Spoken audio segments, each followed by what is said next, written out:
In the field of medicine, it's often said that good surgeons know how to operate, better ones when to operate, and the best when not to operate. That's because the best surgeons understand the cost of operation, the harm done to the human body, and they weigh that against the benefits of the possible surgery. My name is Sean Powery, and I'm an SEO practitioner with over 6 years of experience working on brands both large and small, and I teach SEO at the Australian Marketing Institute. And in this brief video, I'm going to attempt to be a good SEO practitioner and talk about when not to do SEO. When might it be that if you did SEO or invested your resources, which are limited, into SEO, when would that be a waste of time? So in general, SEO is a waste of time when the search landscape that you find yourself in doesn't lend itself to viable SEO. And I'm going to talk about today 3 scenarios where that's the case. The first scenario is when you find yourself in a niche where there's just low search volume, broadly speaking. So many industries and niches are such that users in your target audience simply aren't going to Google and searching for terms that are relevant to you or your business. In those cases, you can skip SEO completely, or maybe just do basic SEO that can get you to rank for branded terms, and then move on to other advertising or marketing channels, because search itself is devoid of the searchers that you might be looking for. The second case in which SEO might be a waste of time is when you are developing a product that's extremely novel or very innovative that the entire industry doesn't know about yet. So for example, think of Henry Ford inventing the car. At the time he invented the car, if search had existed, then people might have been searching for stuff about horses, but they wouldn't have searched for cars.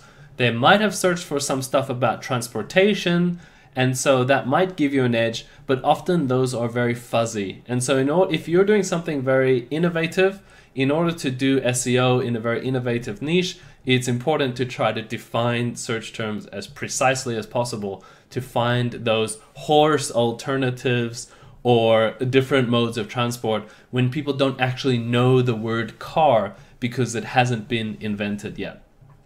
And the third circumstance in which SEO can be a waste of time is in what I like to call tall and narrow search landscapes. Narrow means that your business has search terms, but there are very few of them. And tall means those search terms have extremely high search volume behind them.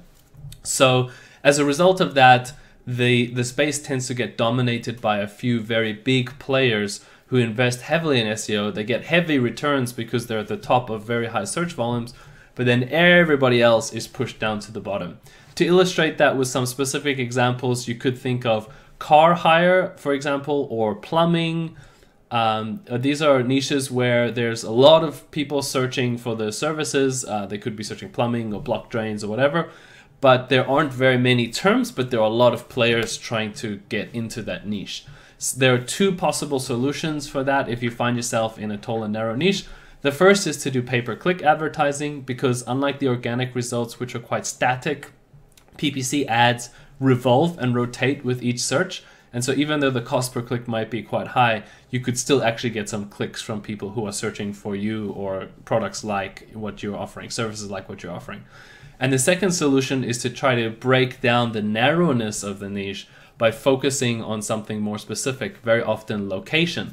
So if you're a plumber in Melbourne, you might not be able to rank for the entirety of Melbourne because that's dominated by people who invested in SEO for a long time. But what you might be able to do is rank in a local area, and you wouldn't get as much return in terms of volume, but you would be able to have a much less crowded race in that local area. And as a result of that, you'll be able to get some returns from your SEO. Often SEO campaigns structured this way can have lower budgets as well.